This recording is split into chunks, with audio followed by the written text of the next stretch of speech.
as the wind blows, so they say.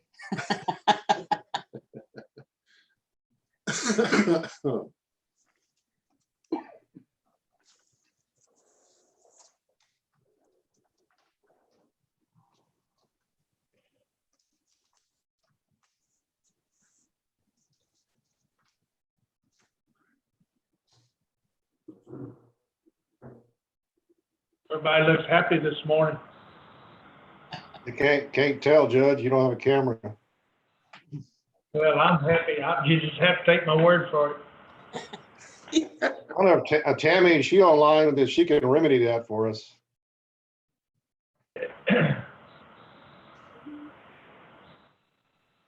I'm sure we could come up with a camera at the IT department for the judge. What I'll do you get think, one. Commissioner?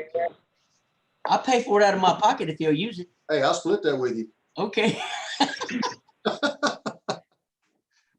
think by the time we're splitting it all up, be about $1 a person. Yeah, maybe. We're gonna be live next week anyway.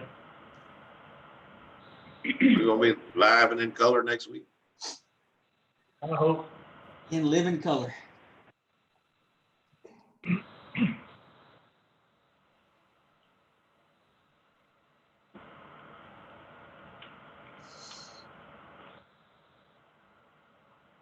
Vern, you never did find out where those snakes came from? No. They were big. I don't know if someone dumped them there or I shot them there, one of the two, but they were huge. I think they were up there. I ain't never seen that big here.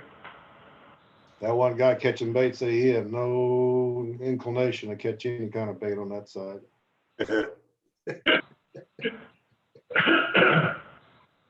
Especially after I showed the picture and one was missing, so he wasn't gonna go look for it. What kind of snakes were they? Rattlesnakes, Really? yeah, big, real big. That may be a warning for the future this summer. Out like this already, they're gonna be thick. Yeah, I saw Jack Campbell had a picture posted on Facebook the other day, him and his wife standing in his yard. And well, I'll tell you what, he had a monster.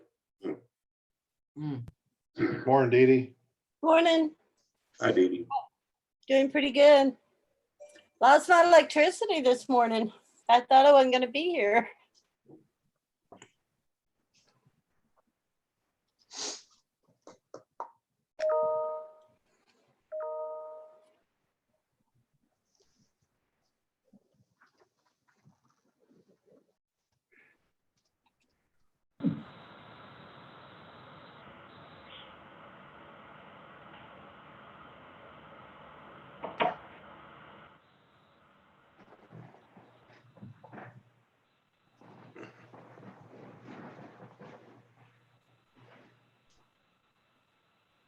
Everything's settling down with y'all, Sheriff? Yes, sir. Oh, there you go. Hey, step back up on your stepping stool. Hold on, I had to fix a leg underneath it.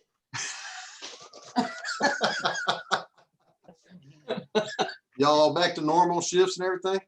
Yeah, everybody's back on normal operations. Everything's pretty, knock on wood, everything's settled back down to normal. Good. That's good I news. was talking to the judge this morning. I had the chief do a stat thing for me, comparing February 1st to April 28th last year, and compared it to the same time frame this year. During that time frame, our assaults tripled, our burglaries were cut in half, and there was a slight drop in criminal mischief and disturbances. So the burglaries were and thefts were, to me, a big deal. To cut those numbers in half during this time, not a bad thing. No. And I have to attribute that to having more of my guys on the street to help with patrol, as well as the curfew that we had. All right, guys, let's call the meeting to order. All right. Everyone bow their heads, please. Heavenly Father, we're meeting today to conduct matters of business. Guide our hearts and our minds in a spirit of fairness, right thought, and speech. Impart your supreme wisdom for our activities that our affairs may reach a successful conclusion. In Christ's name we pray. Amen. Amen.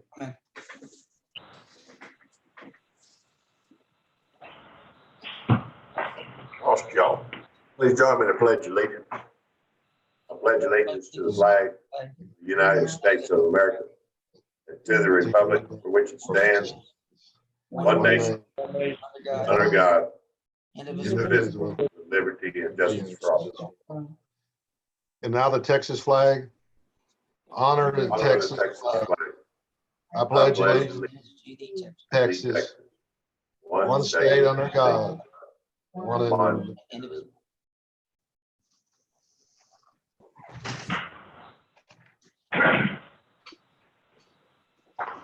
Agenda item number 4, general discussion of public matters and public participation. I want to take this time to say that we're going to follow the governor's orders where May the 1st, which is Friday, all the restaurants and regular businesses can be open and with a 25% capacity. And also, we're gonna open the courthouse Monday morning, May the 4th. We'll let each department knows what their capacity is. We'll go with the 25% capacity rule, Governor.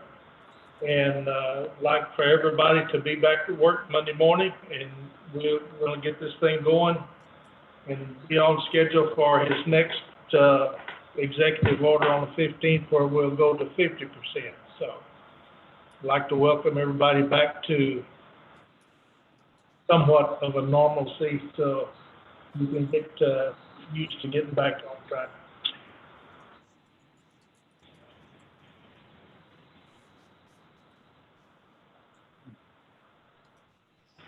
Any other comments?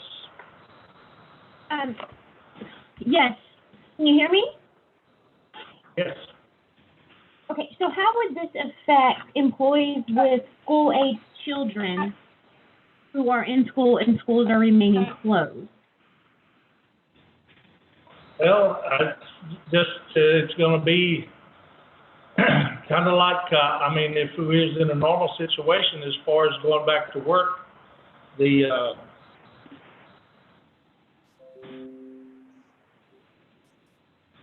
I don't know exactly how to explain it now, but we will have that worked out by the end of the week. Okay. Thank you.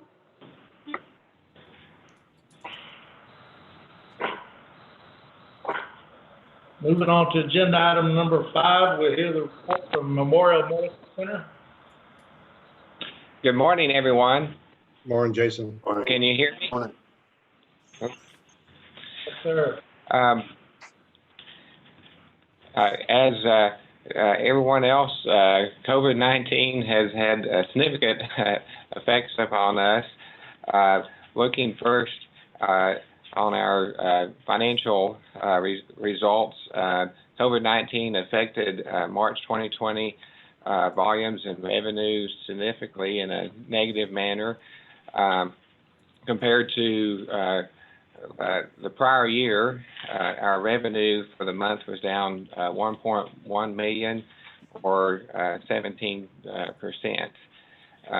As we look to the prior month in February, we had a net income of 93,000, and so the first 2 months of the year we had started off on a good note, but with March, with the volumes being down significantly, and then also our payer mix, which is a key item for critical access.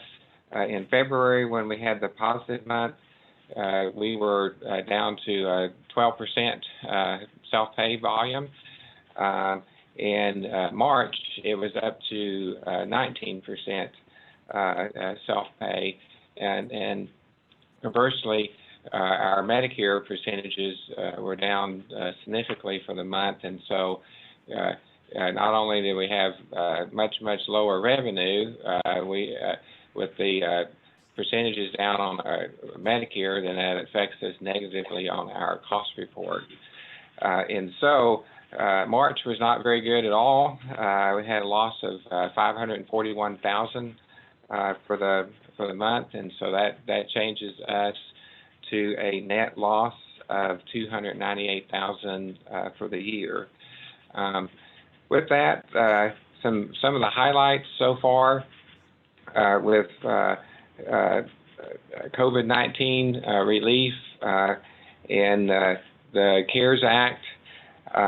Initially, under the CARES Act, CMS or Medicare distributed $30 billion to providers, and that was $30 billion out of the $100 billion that was set aside for that. With that, the intention was to try to get money out to the providers pretty quickly. How they process that is based upon tax ID number. Here in Texas, with Texas having the QUIP program, all the different nursing homes hospitals partner with fall under our tax ID number. So in our case, we got a stimulus payment of $1.9 million. However, that's for us and 8 nursing homes that we work with in the QUIP program. Currently, we're working with 9 facilities, but our newest facility,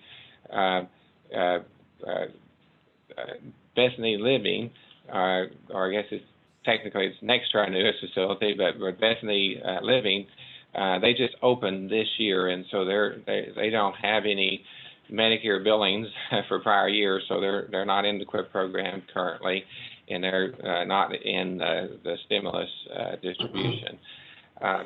With that, the government published a methodology on how they intended to calculate the information. However, they didn't give us any details, and so I reached out to BKD, that's our accounting firm, to work on how to distribute those funds based upon the methodology. With that, preliminary numbers show out of the $1.9 million, $596,000 of that would be for Memorial Medical Center. With that, I reached out to our legal firm that we work with on the nursing home program that does all of the contracts and the amendments for that. Had them draft an amendment to address the stimulus funds. We did last night at the board meeting have that approved. But as time progresses here, the federal government then decided to release an additional $20 billion out to providers. With that release, what they had said is that the first $30 billion was a temporary methodology to get the money out. With the second $20 billion, they're taking the 30 plus the 20, and then recalculating it all based upon 2018 Medicare cost reports. And so I have BKD to pull all that information to come up with how that would be distributed between us and our nursing home facilities. And then currently, I'm waiting for our portion of the $20 billion to hit our bank account, and then from there we can have BKD work on the distribution, how it would be with those funds. And so, if the BKD's preliminary numbers were correct with the $596,000 of the first distribution being for Memorial Medical Center, then that offsets our first month of loss. However, our volumes for April are down significantly from the year before, and so our losses there will will continue into April. And the question is how soon will they recover from that standpoint? And so the future stimulus money is important for sure to Memorial Medical Center. Next up, with the CARES Act, a program under Medicare came available to critical access hospitals, and that's the Medicare Advance Payment Program. With that, hospitals, critical access hospitals could apply for and receive 125% of 6 months of their Medicare payments. And that was just designed to speed up cash flow to hospitals. And then after receiving the funds, then payback would start 121 days later at no interest over the first year from that standpoint. And so I applied for Memorial Medical Center first for our main hospital provider number, where we do our inpatient, outpatient. Then I also applied for a swing bed provider number, and then later our clinic provider number. With that, so far, I got a advance payment. First one was $3,004,000. The second one was approximately $752,000. And so cash flow wise, that's really helping us on the short end there. And it will be a big help to us from that. A very important note with the advance payment program is there is a big push by the hospital industry to have the advance payments be forgiven. And I know just last week I had a phone call with Michael Cloud, our congressman, and I mentioned that to him, and I asked him to support that because that would be huge for us if those advance payments could be forgiven, and we don't end up having to pay those back through claim withholdings. And so I think that would be, I can get you some information, but it would be very good for the judge or commissioner's court or whoever to reach out to him and encourage him to sign on to support that, because that would mean a lot to our hospital and therefore the county and our citizens if that was be the case. Some other financial highlights, as you know, we're involved in lots of supplemental programs, and supplemental programs are really a huge item from Memorial Medical Center. With last year, we basically $6 million in supplemental program payments for the hospital. On a couple of those programs, as you know, we do intergovernmental transfers to the state. They use that to get matching federal dollars and either come back to us directly or indirectly. The state, in working with the federal government, has changed up the funding schedule for that. That is helping us also cash flow wise, and then and that's with a couple of the programs. And then another item is with specifically our QUIP program, where we work with the nursing homes. This year, the state had already planned and was putting in $300 million more dollars to a total of $800 million in the nursing home program. With COVID-19 going on, they made the decision to put in another $300 million into the program. And so long term, that's very good for us because it increases our financial benefit. This year, we expected for the period of October through September of 2021, October 20 through September 2021, we expected our benefit under the nursing home program to increase to $2.3 million. That's a combination of us picking up an additional nursing home and the state putting in $300 million more into the program. Now, with them putting in an additional $300 million, we expect that the benefit from that time period to increase to $2.9 million under the program. By comparison, in 2019, we made $1.1 million under the QUIP program. So that would be an increase or a financial benefit increase of $1.8 million over 2019. And so that is very good news from that standpoint. However, the challenge with that is when benefit increases, then our intergovernmental transfer needs also increase.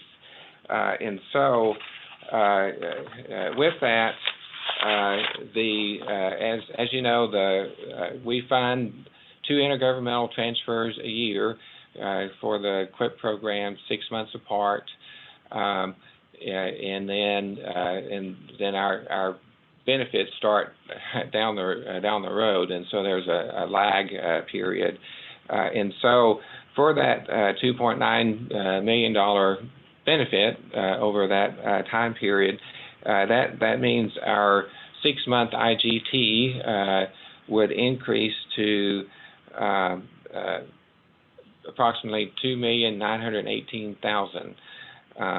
And then so for over the course of 2 of those for the year, it would increase to $5.8 million over the course of the year. And by comparison to 2019, last year for the full year, we made a intergovernmental transfer of $2.9 million, and so it increased or basically doubled over 2019. Now, with that, the state had made a change to help out some with that cash flow. Is the first IGT in June would be split to be made between June and August, and so that helps out. And with us doing the Medicare Advance program and getting advance payments there, that puts us in the cash position to make those IGTs as I forecast cash going forward. But at present, when we get to the end of the year, the December IGT presently is at full amount of the expected $2.9 million. And so looking at the cash flow needs into the future, I would forecast or anticipate that we would need to borrow the money for that intergovernmental transfer in November, because the intergovernmental transfer occurs very early in December.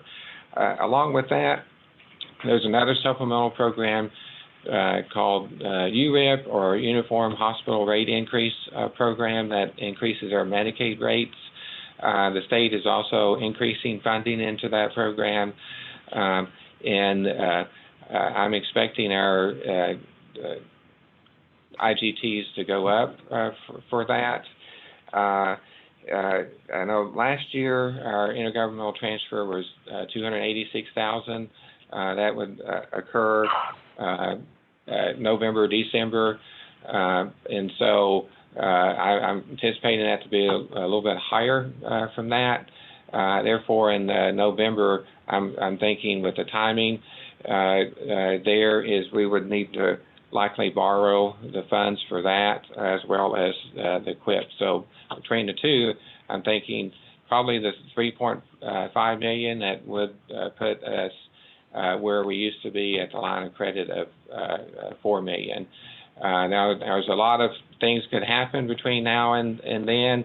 I mean, for one, if the advance payments get forgiven, then that would put us in a great position to where we wouldn't have that kind of borrowing needs from that standpoint. And also, it depends on how quickly business returns to normal for our future cash flows here at the hospital. And then also with the URIP, the disproportionate share hospital program, uncompensated care program, all of those have some interrelated components. It's very complex, and so as I'm forecasting, I have to use the best information I have available, which is last year, with some future updates, and so it could be as if some of them are could be lower, others could be higher, so there would be a little bit of a trade-off as we look at those. Some other financial updates. I mean, we're looking at with FEMA right now. I'm not expecting really any big things out of on the FEMA related to COVID-19. Through the State Office of Rural Health, we did under the Small Hospital Improvement Program.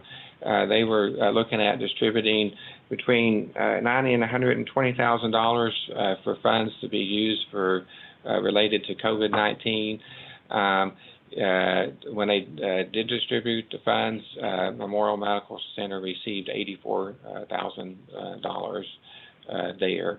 And then there's the Texas Hospital Association has a foundation. We applied for some funding there. I'm anticipating to receive some. I think it'll be a small amount, probably around $5,000.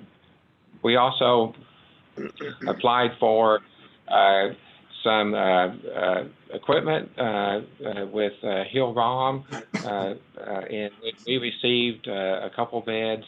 A type of ventilator is more like a BiPAP, and some other medical equipment. Equipment value is probably around $125,000 that we received from that. And then looking at, I guess, a cash update for us, at the end of March, our cash position had improved to $1.1 million at that time. That was up from $853,000 at the end of February and $450,000 at the end of January. As of 4/21,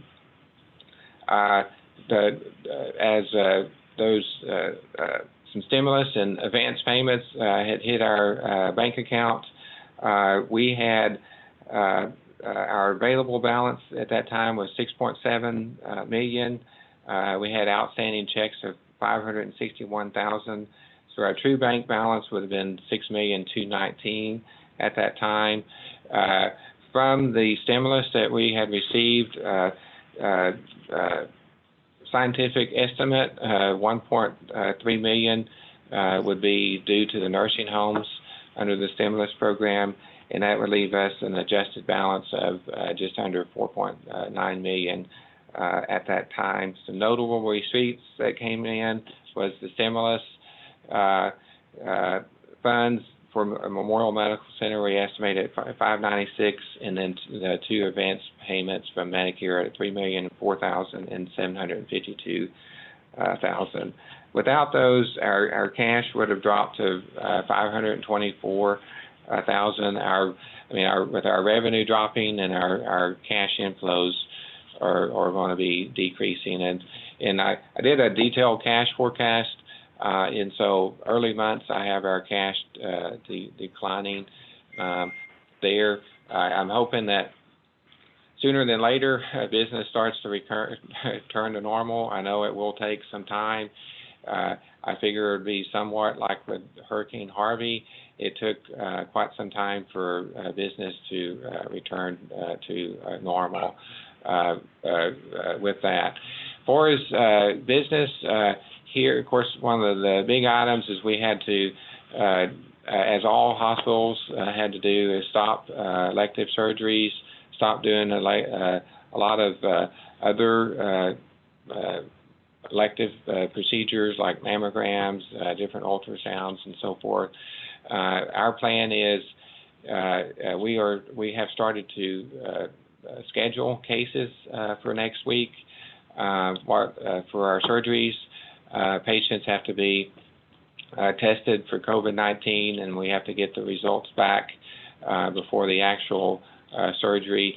But we expect surgeries to resume next week, and we will be resuming other procedures or tests that were on hold with the COVID-19. So that will start to will be the beginning point for revenue to go back, start heading back towards normal with that. Some of the challenges, though, remain is supplies.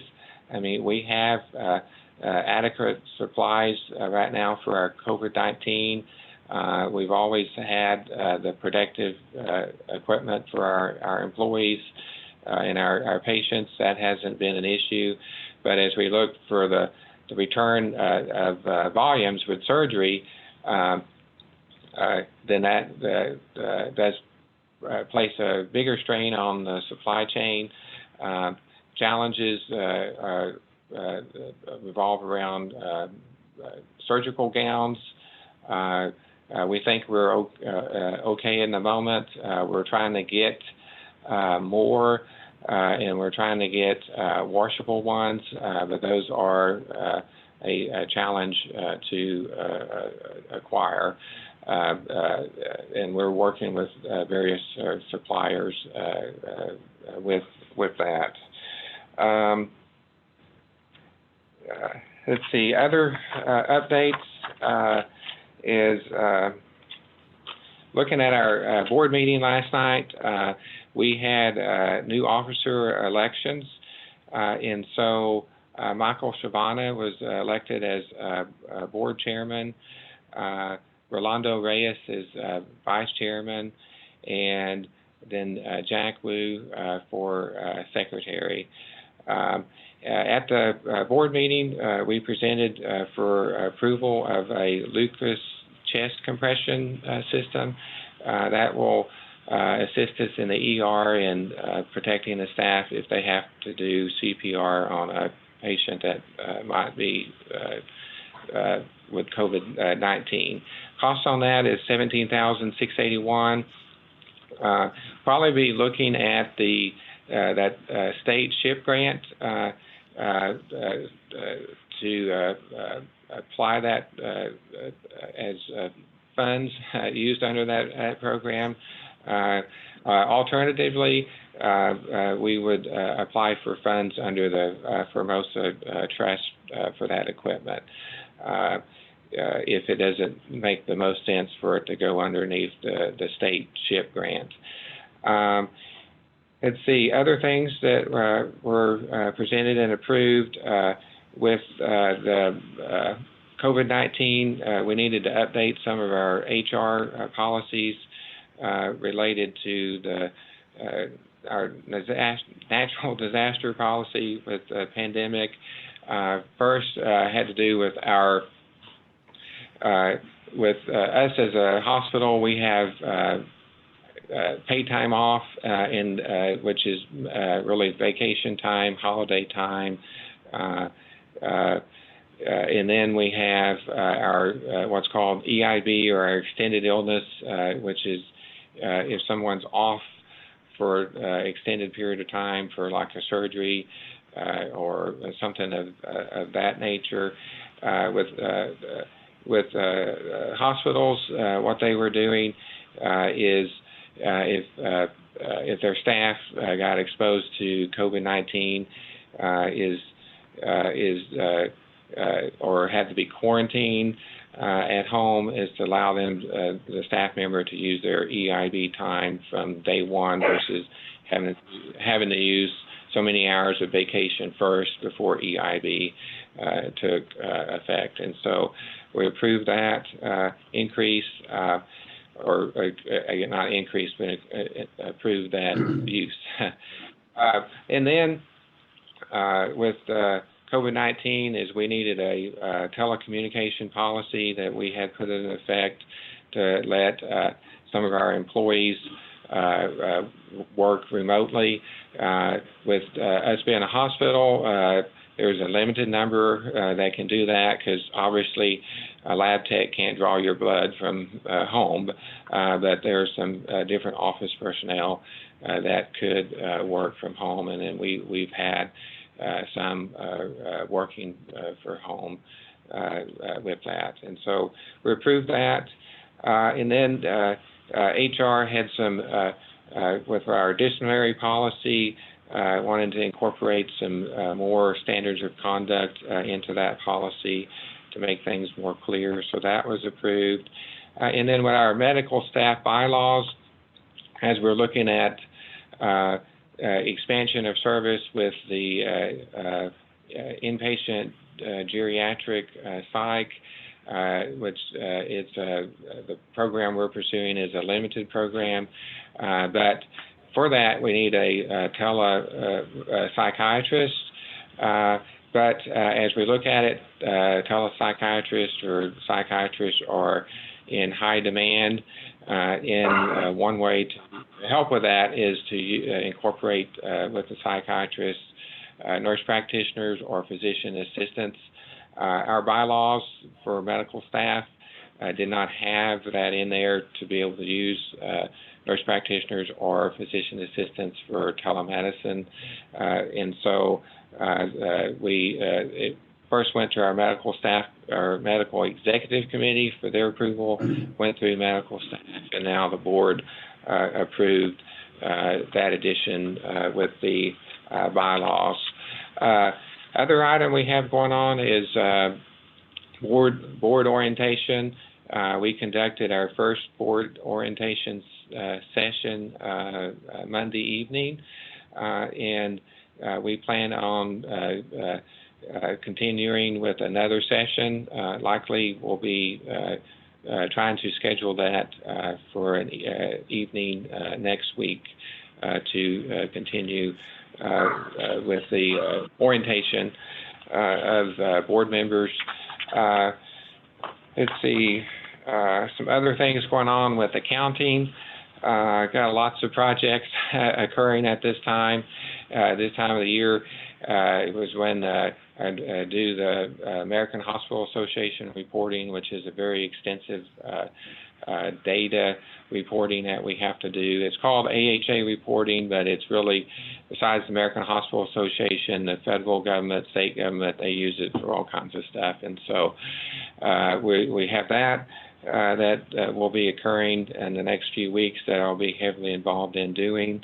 And then need to work with our auditors to wrap up the financial audit and cost report for 2019. We anticipate that they will come this next month in May to present the audit and cost report for last year. Started working on the budget for 2021, and so we got to crank up on that more there. We completed the annual dish reporting, which is quite a bit of reporting with that. And then presently, some of our clinic staff, Annette Bethany, and a couple of her staff members, Rashonda Thomas, also from accounting, is doing our waiver 1115 program reporting, and that will be complete here in the next few days.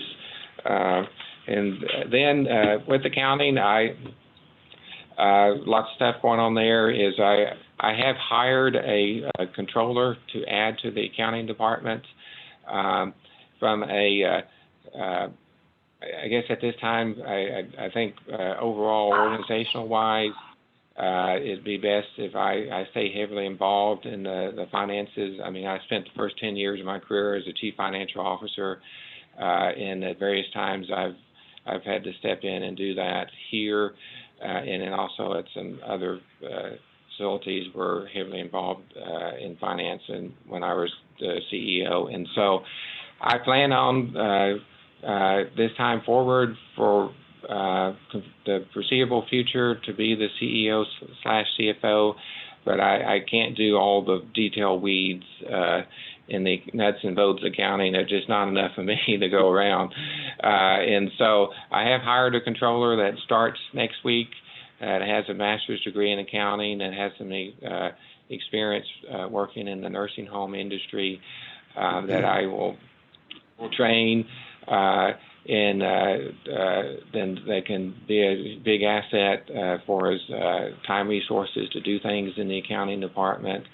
And I think that'll be best globally. I mean, it'll be a significant salary savings where we can save money for the hospital, and then I'll remain involved or I'll be the one directing, supervising the business office with, of course, the business office manager under me, health information, different departments that used to report to the chief financial officer. But I'd like to get the controller up to speed as soon as possible to do as much accounting as they can learn to do from that standpoint, because I don't want to kill over a heart attack trying to do too much in that regard. But I'd like to be able to save some money financially there. Also in our HR department, we had an individual leave, and we're doing some consolidation there, where Rashonda Thomas, our assistant administrator, will be doing more of the HR items for us in the hiring process, disciplinary process, and so forth. And then another individual will be doing a lot of the paperwork processing as well as what they were doing before. And so that will be some cost savings there. We're already been, when you look at us compared to others on staffing, we're kind of lean in the administrative areas, but we're trying to be as lean as possible in these challenging times financially with that. So sorry, my report this time was pretty long. We have a lot going on. I'd be glad to answer any questions that y'all might have for me at this time. I don't have any, Jason. Thank you. I don't either. Thank you. Thank you. Good report. Thank you. Y'all have a great day. You too. You too. I'm going to go back to agenda item number 4, general discussion of public matters and public participation. The treasurer was having sound difficulties a while ago. She had something she wanted to report. Go ahead, Rhonda. Okay, good morning, everybody. Can y'all hear me okay? Yes. Yes. Yes. We knew this was coming down the pike, being that what the world is going through right now.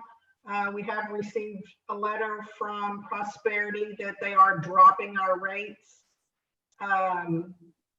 We've got 30 days, so as of June 1st, our interest that we will be earning is going to be below half of what we have been getting. 2019 investment interest was a total of $659,985.45. So you can only imagine what we're going to lose in interest income. So I just wanted y'all to be aware. I'm negotiating with Prosperity right now, and I think what it looks like is we're going to be getting 0.65, 0.65 interest. We were earning 1.90. So as my CDs become maturing, the interest rates will be dropping as well. I will not be getting anywhere near what I'm getting currently. So I just wanted y'all to be aware of the hit we're going to take on this. But what else can you do? So anyway, that's all I had. I just wanted y'all to be aware that we won't have that big interest income coming in. So you're our investment officer. Do we need to go out for bids again on this?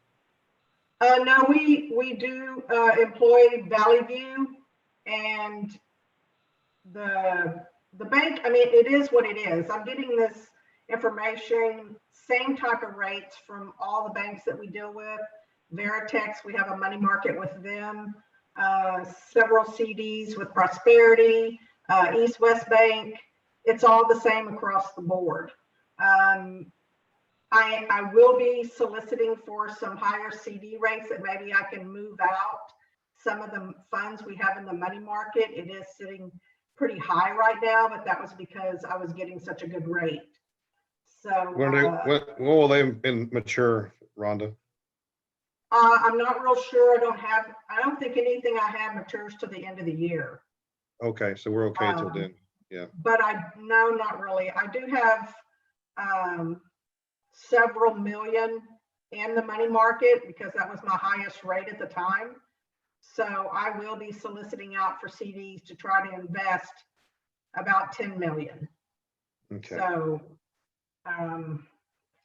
Valley View is going to help us. They send out the solicitations, so we'll just see what we can get. But I won't know that till towards the end of May. Well, these are the changing times. We have to deal with what we got. Yes, sir. Well, these interest rates being cut, is that industry wide? Yes, because of what is going on in the world. And not only that, but we're going to be seeing our sales tax revenue that comes in.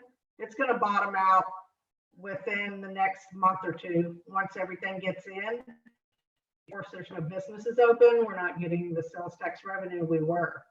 We were up to over 300,000, and we'll be doing good probably to get 25,000. So that's a heavy hit for the county. So I just wanted y'all to be aware, and I'll keep y'all informed of the new rates we'll be getting on the solicitations toward the end of the month, end of May. Okay. Thank you, Rhonda. Thank you, Ron. Thank you. Rhonda. Okay, we're gonna move on to agenda item number 6, consider take necessary action regarding the curfew order. I move that we lift the curfew and rescind the order. Commissioner Hall, I second it. Okay. Any more discussion? All in favor, say aye. Aye. All opposed, same sign. Motion carries. Agenda item number 7, consider necessary action to approve order prohibiting outdoor burning. I think Mother Nature kind of took care of that for us for at least another week this morning. So how do y'all feel? I feel we think probably ought to just I'm wait till fine next with it. week and check the index. Yeah, push it another week, Judge.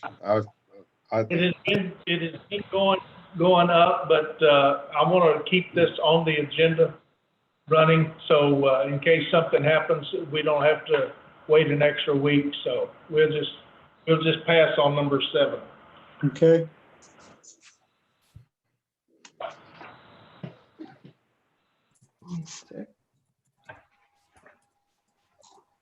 Agenda item number 8, consider take necessary action to grant a temporary construction lease to BGE Incorporated for access to 4 parcels of county-owned property located along South Highway 238 and FM 1090 to construct new driveways as part of the TxDOT sidewalk condition improvement project. Both of these are actually over here on Austin Street. The one is the driveway entrance to the courthouse annex, and the other is the entrance to Little Chocolate Bayou Park. And it looks like they outlined into the community gardens also. Yes. Mr. Reese, I so move. Commissioner Simmons, second. Any more discussion? All in favor, say aye. Aye. All opposed, same sign. Motion carries. Agenda item number 9, consider taking necessary action to approve a proposal from Video Magistrate for a video magistration system for all 5 justices of the peace at the cost of $600 per month. This is $150 a month for 4 judges, and the 5th judge will be complimentary. They cover 4, the 5th one will be free. And how's this being paid, Judge?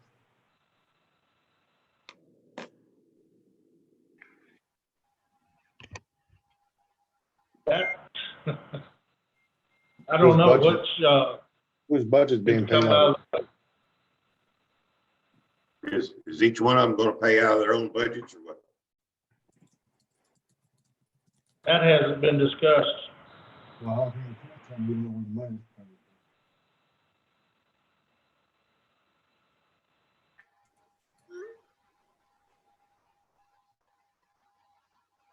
Are any of Y'all, the JPs online?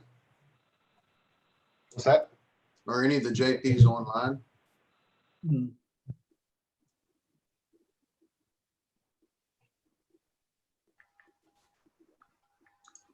Don't want to table that till next week?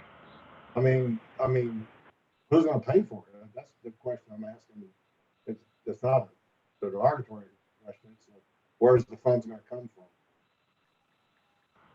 I mean, it's $7,200 a year. The judge is the one that requested it to the video people, the JPs. Right.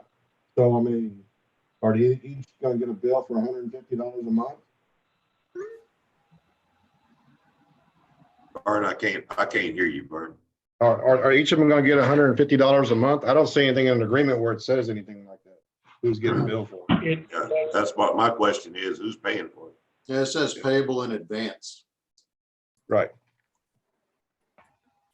Judge, this is Rhonda. Yes, I just messaged Hope and Judge Kurtz, and she said they didn't ask for it. I said, who's going to pay for y'all's cameras? So I'm not sure who put this on the agenda.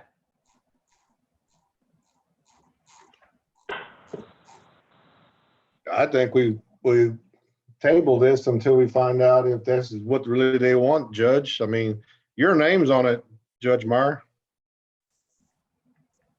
yeah, It's gonna come out of your budget if we approve it. I agree with Commissioner Lissy. I think we need to table this, Judge. this was sent by Peter Barton, so we just will table this and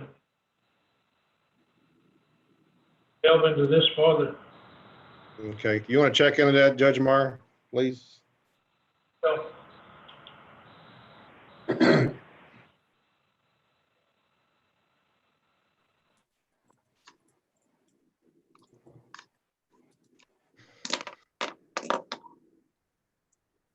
all right. Moving on to agenda item number 10, consider taking necessary action to accept the general warranty deed for Joshua B. Waghorn and Ashley Deanne Waghorn. being 0.67 acres of land, more or less, out of the Basilio Maldonado Survey, abstract 26, Calhoun County, Texas, being a part of tract 509 and part of tract 537 of the American Town Site subdivision recorded in volume Z, pages 2 and 3 of the map and plat records of Calhoun County, Texas, and being part of that certain called 5.52 acre tract of land described in the general warranty deed with vendor's lien dated May 6, 2019, from Buford J. Hall Jr. to Joshua B. Waghorn and Ashley Deanne Waghorn, recorded in instrument number 2019-01558 of the official records of Calhoun County, Texas. Gary, can you explain that a little bit? Yes, sir, Judge. This is a property that Josh and Deanne bought from Bubba Hall that is bordered by Gates Road and Gooden Road and Raby Road. Item number 11 takes up part of Bubba's property. But when Josh and them bought that property, they had it surveyed and the property markers came out into the middle of my ditch. So I visited with them about possibility of donating that property to the county so we could get our right of way up to a 30-foot right of way instead of a easement on that side of the road instead of a 20-foot. And his fence line would be moved back into more of a normal situation where we wouldn't have problems with it. So, and they agreed to do that. So they're donating the land so you can fix your ditch where it's. Yes, sir. They're donating the land to the county, and they're in the return, they're getting it off their tax rolls that they're paying taxes on. It not, Okay. it's not doing them any good. I so move. Commissioner Lissy, I second. Any more discussion? All in favor, say aye. Aye. All opposed, same sign. Motion carries. Agenda item number 11, consider taking necessary action to accept the general warranty deed from Buford J. Hall Jr., Brandy E. Yackel, and Scott Yackel, being 0.72 acres of land, more or less, out of the Basilio Maldonado Survey, abstract 26, Calhoun County, Texas, being a part of tract 537 of the American Town Site Company subdivision, recorded in volume C, page 2 and 3 of the map and plat records of Calhoun County, Texas, and being a part of the certain called 5.52 acre tract of land described in a general warranty deed with vendor's lien dated May 12, 2015, from Melvin J. Hinkey and wife Sandra K. Hinkey to Buford J. Hall Jr., Brandy E. Yackel, and Scott Yackel, recorded in instrument number 143360 of the Calhoun record of the official records of Calhoun County, Texas. This is just the remainder of Mr. Hall's property that he didn't sell to Mr. Waghorn, and it would complete it completes the easement between Gooden Road and Raby Road. I so move. Commissioner Lissy, second. This is part of it butts up or basically part of the same tract that we just did. Yes, Judge. In other words, Bubba owned everything from Gooden Road all the way down to Raby Road, and he sold a percentage of that to Josh and Ashley to build their move his business over there, and he kept the remainder part of it. So what I'm trying to do is just straighten up that whole easement line between those two county roads and down along the edges of those county roads where their properties are. Okay, sounds good. Any more discussion? All in favor, say aye. Aye. All opposed, same sign. Motion carries. Agenda item number 12, consider taking necessary action to change the current two-way stop sign on 15th Street to an all-way stop at the intersection of Maple Street and 15th Street in Port O'Connor, Texas.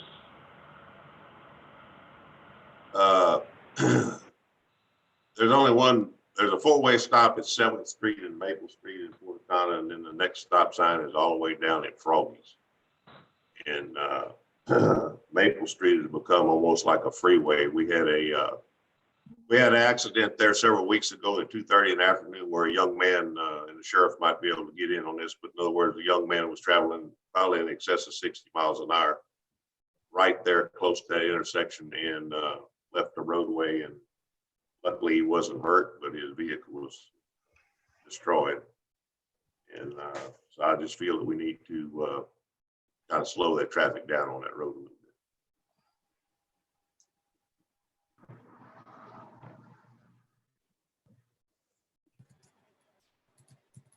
So moved. Commissioner Hall, I second. Any more discussion? All in favor, say aye. Aye. Aye. All opposed, same sign. Motion carries. Agenda item number 13, consider taking necessary action to authorize the Texas Department of Public Safety to install 2 data ports and 2 electrical outlets in the Port Lavaca driver's license facility located 201 West Austin Street, Port Lavaca, Texas. The Texas DPS will provide both the data port and electrical outlet installations. Commissioner Lissy, I so move. Commissioner Hall, I second. Any more discussion? All in favor, say aye. Aye. Aye. All opposed, same sign. Motion carries.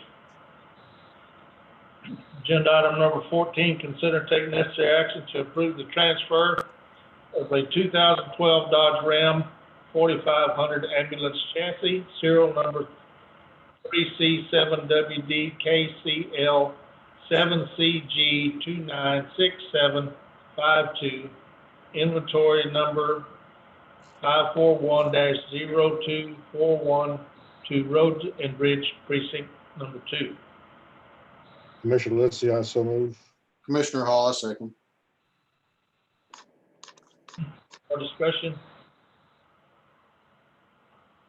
All in favor, say aye. Aye. Aye. All opposed, same sign. Motion carries. Agenda item number 15, consider taking necessary action to authorize EMS Director to sign the 2019 cost report certification of the Calhoun County EMS.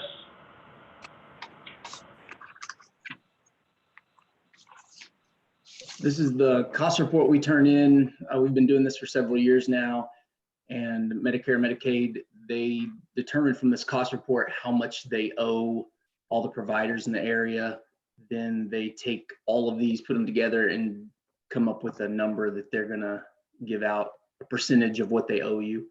And so this is something that we turn in. It's an extra program we're involved in so we can recoup a little more money from Medicare, Medicaid. It's a program that they allow us to participate in. So this is just the signature that our final report needs to be turned in. Do you recall what it was last year, what we got reimbursed, Dustin?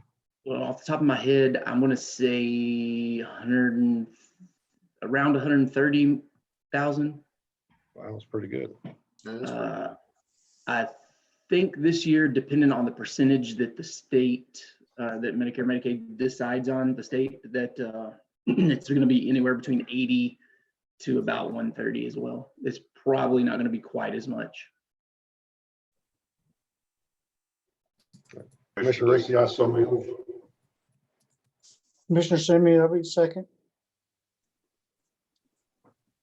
Any more discussion? All in favor, say aye. Aye. All opposed, same sign. Motion carries.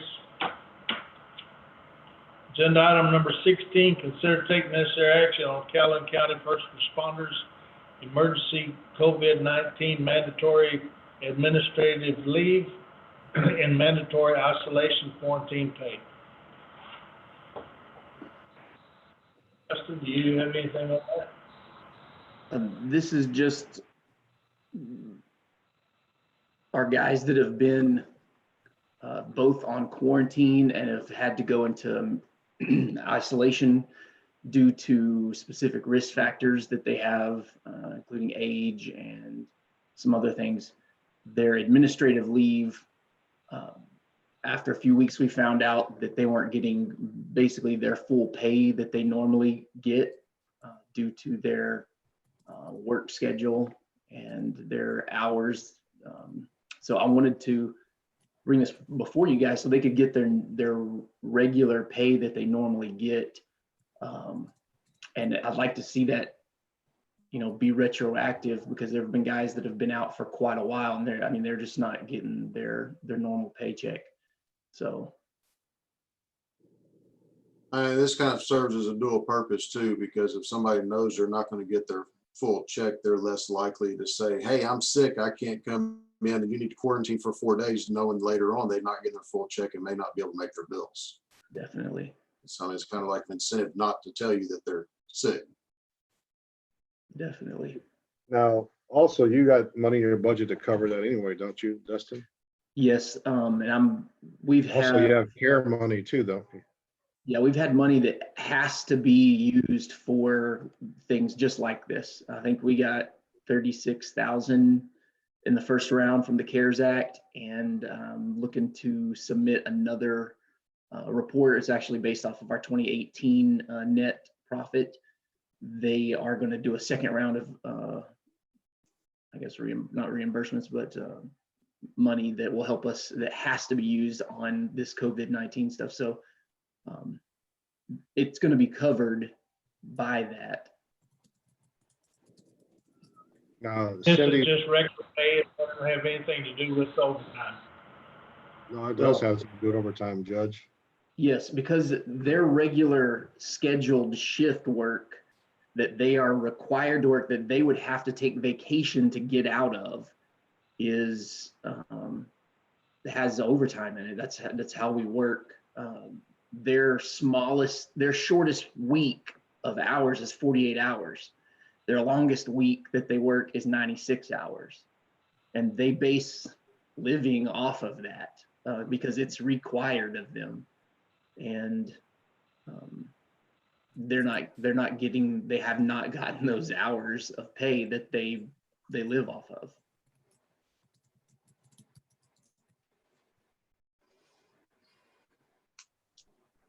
Can I say something? This is Rhonda. I think it would be looked at as hazard pay for being on the front line. And I think they very much should get it. It's not anything extra. It's just their normal pay that they would be getting if they were at work. But because of being on the front line, they're subjected to this virus, and if they've been quarantined for 14 days, then they are having to stay at home. But when you say it involves overtime, that is just their regular pay, because their base hours is not what they're guaranteed by policy when they are hired. So they're not asking for anything extra. They're just asking for their regular pay that they get during a normal 2 weeks of work. Yeah, I agree with that. Now, will we need to name it something different, as though and calculate it as time and a half as other hours? Well, I think that it needs to be considered something other than overtime. I think we need a separate tracker on the payroll, a separate earning item, so that we can make sure that this is all accounted for properly and everybody knows exactly what this is, and there's never any question later that it could have been overtime that wasn't physically worked, and I don't want to go there. Okay. Now, the agenda item, if we approve it, Cindy, would it be okay? Then we figure out the way to pay it here on out, or do we need to come back and redo the agenda item too? Well, no, I can handle that. Rhonda and I can handle that. We can set up the separate trackers. I think what it's gonna involve is it's going to be a calculation by the EMS department to determine what that amount is, because it's gonna be put on there at their regular pay rate or as a total. Well, Dustin, are you gonna be able to work with, I guess, Rhonda to get Oh, yeah, that total correct? That's no problem. We already know of what hasn't been paid. We already have those totals. So I got a question for the sheriff. Did you have any deputies that were quarantined or sent home because of health reasons? Because I know if you're working a 40-hour work week, you wouldn't have it, but if you're working 12-hour shifts, isn't about 4 hours of that considered as rolled over as overtime or hazard pay that they did not get on their check? Right, and we had a dispatcher and a deputy that had to be quarantined per DSHS. Okay, so they both missed out on 4 hours on their checks. I'll have to double check. I don't think so. No. Okay. I don't think they did. I just want to make sure everybody's going to be So covered. the only one that's Right. affected is the EMS, Yeah, I don't think this affected us at all. but there's CARES money that'll cover that. It's just us getting it right with the treasurer and the auditor. So, and we need to make this retro when we first put this in place too. I Am I I agree. think we also had two jailers that had the same thing, but it didn't affect them either. What is the retro date? I think you need to specify that. First day of the order. Yeah. What was that? Was it the 15th? Do you remember? I don't remember the date it was. I don't remember. You don't have that handy, Judge, do you? I don't have that handy.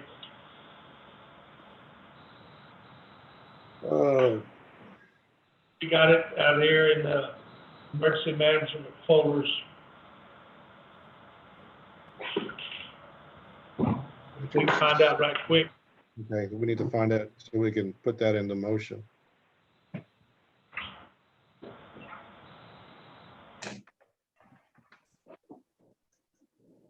It was March 19th. Judge, this is Peggy. I marked on my calendar March 26th. I'm not for sure if that's correct, that we started the COVID-19 hours. I guess the administrative hours. I'm not for sure if that's correct, though.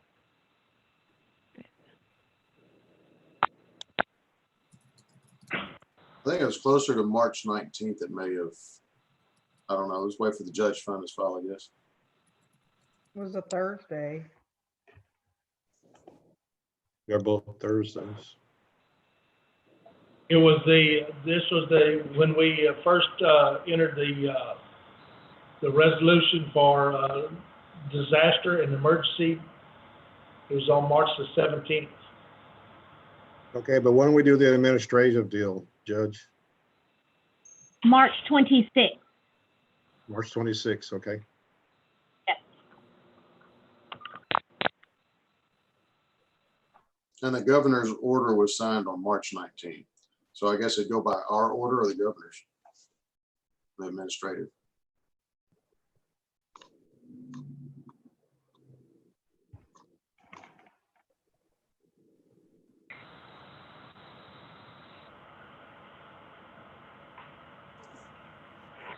Dustin, where did it start affecting y'all? I'd have to look that up.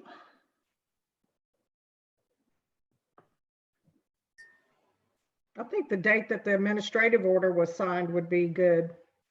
I'm thinking the Because it same. may cover you, you know, you may be in that mix and you may not be, but at least it would account for everybody in EMS. I'm seeing if I can Right, find- and I know that EMS employees had questions on their checks, payroll, April 17th.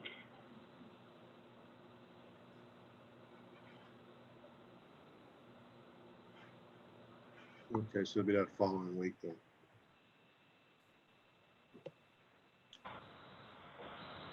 Well, I think the thing to be considered is the pay for April 17th covered a pay period that was prior to that date. Yes, because EMS is paid a week behind. EMS, SO, and jail. I've been closer to what the date was you said, David. Yeah, I think so.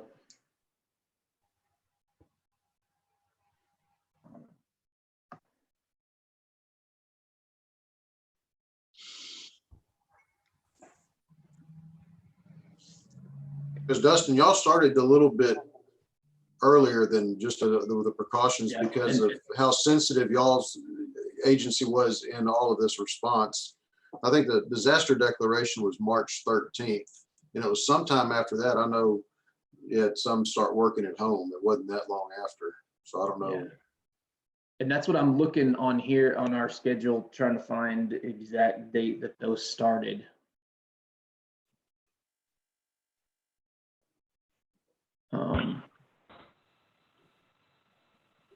I'm thinking that we started with those on the 16th, I believe. The 16th of March.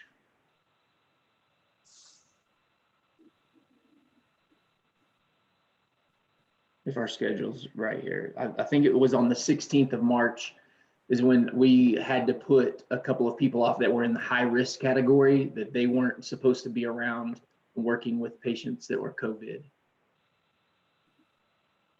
And when did the governor's orders go in? I think it was, The governor's orders March 19th and the disaster proclamation was March 13th. Our declaration of local state of disaster due to the public health emergency was signed on March the 17th. It was 4 days after Calhoun County. the states, the governors.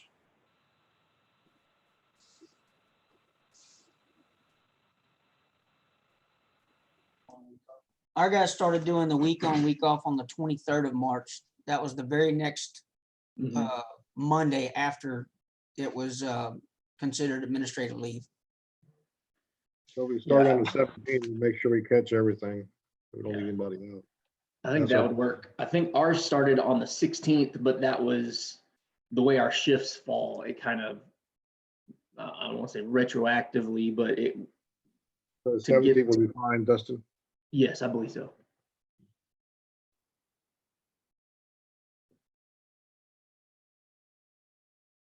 Yeah, because the president's guidelines came out on the 16th, and then Texas followed on the 19th. And I was looking at CDC guidelines of what they wanted us to do with EMS for those special risk factors.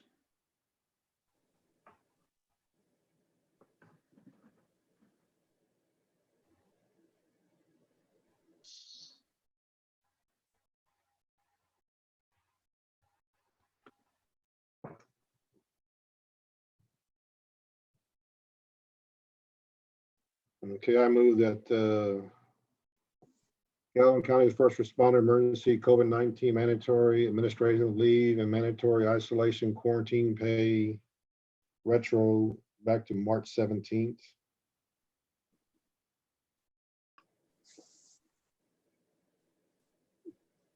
Commissioner Simi, second.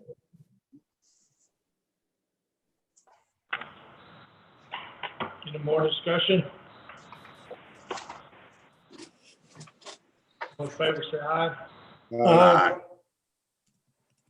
All opposed, same sign. Motion carries. Dustin, get with Agenda item number 17. Rhonda.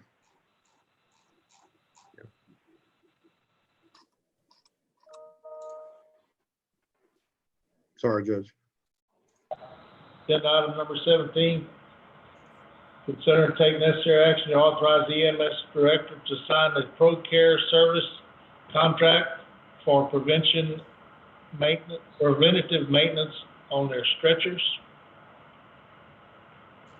This is just our regular contract that we have to have on our stretchers because they're regulated along with our monitors. Those are two things the DSHS wants us, requires us to have preventive maintenance on because they carry people and make sure they are up to snuff for all the guidelines. So And make sure you don't drop somebody, right? correct. Commissioner Reese, I so move. Commissioner Hall, I second. More discussion? All in favor, say aye. Aye. All opposed, same sign. Motion carries. We're gonna pass on number 18. Go to agenda item number 19, consider taking necessary action on the RFPs, request for proposal for administrative professional services, RFP 2020.06, in support of Calhoun County state and federal grants, and to award bids on the rated sheet. Okay, these are the rating sheets that follow along with the guidelines like we did with the CDBG disaster relief funds. This is for the mitigation funds. Myself, Commissioner Lissy, and Peggy and Cindy, I guess because of social distancing, we did this all on our own and then submitted them to Peggy and she put these together. Received 4 RFPs. After reviewing them, only 2 met specs. And after the ratings were done, KSBR scored highest and Langford Community Management Services scored second. Peggy, do we need to do a motion to award the RFP to KSBR? Or Cindy? Yes, I believe so. Okay. Yes, I believe so. Okay, I so move that we award the RFP for the CDBG MIT 2020.06 in support of Calhoun County state and federal grants to KSBR LLC. Commissioner Lissy, second. Any more discussion? All in favor, say aye. Aye. All opposed, same sign. Motion carries. Agenda item number 20, consider taking necessary action on RFQs, request for qualifications for professional engineering, architectural survey services, RFQ 2020.07 in support of Calhoun County state and federal grants, and to award based on the rating sheets also. This is the same thing, except it's for the engineering and architectural and surveying services for the CDBG MIT. 4 RFQs were received and we all rated them. Myself, Commissioner Lissy, Cindy Mueller, and Peggy Hall. And after all the ratings were tabulated, by Peggy came out where GNW engineers ranked higher than the other 3. And I so move that we award the RFQ to GNW engineers for professional engineering, architectural services, surveying services, RFQ 2020.07 in support of Calhoun County state and federal grants, and award it to them. Commissioner Reese, I second. Any more discussion? All in favor, say aye. Aye. All opposed, same sign. Motion carries. Agenda item number 21, consider taking necessary action on any necessary budget adjustments. There's 2, and they're both from 2020 budget. This is Commissioner Hall. I move that we approve the budget adjustments. Commissioner Lissy, second. More discussion? Favor say aye. Aye. All opposed, same sign. Motion carries. Item number 22, approval of bills and payroll. I got too many tabs open. I'm trying to find it. Okay. I move we pay MMC bills, total payables, payroll, electronic bank payments in the amount of $889,452.21. No transfer between funds. Total nursing home UPL expenses in the amount of $1,035,027.50. No intergovernmental transfers, for a grand total disbursements approved April 29th, 2020 in the amount of $1,924,479.71. Commissioner Mr. Reese, a second. Any more discussion? All in favor, say aye. Aye. All opposed, same sign. Motion carries. As Commissioner Hall, I move that we pay county bills dated 4/29/20. Total vendor disbursements, $224,675.06. Payroll for 5/1/2020, $303,721.13, which is also the total payroll amount. Total amount for approval, $528,396.19. Commissioner Lissy, second. Discussion. All in favor, say aye. Aye. All opposed, same sign. Motion carries. Hey, Judge, I do have one question. Go ahead. Oh, the curfew, it's lifted effective immediately, correct? Yes. Okay. I have a question. And go ahead. Will Commissioners Court resume in the courthouse, or are we going to stay virtual for a while? I would just as soon it go to the go back up to second floor myself, and where we can still do social distancing, or we can put that up to a vote, whoever wants to go up there or do this Zoom meeting. I mean, they're fine with me also.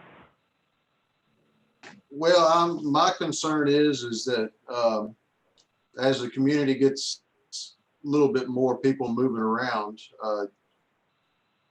we're probably going to see a little bit of raise in numbers. I hope we don't. That's just my feeling. I don't have a problem with continuing for another week or two as far as the Zoom meetings with the social distancing, but that's up to y'all. That's my opinion. Yeah, I think we could do one more week like this, because you don't have 25%. That's not a whole lot of people you can put in that courtroom. No. All right. The governor's next executive will be on the Right now, 15th. you got almost 40 people online right now. Right. And if you don't mind me adding, Judge, it's kind of hard to say, open restaurants, but only 25% if we're doing more than that in a meeting. Yeah, That's and true. you only have one person in an elevator. Yeah. I'm Stay fine the with way we are. Zoom. I'm fine with that.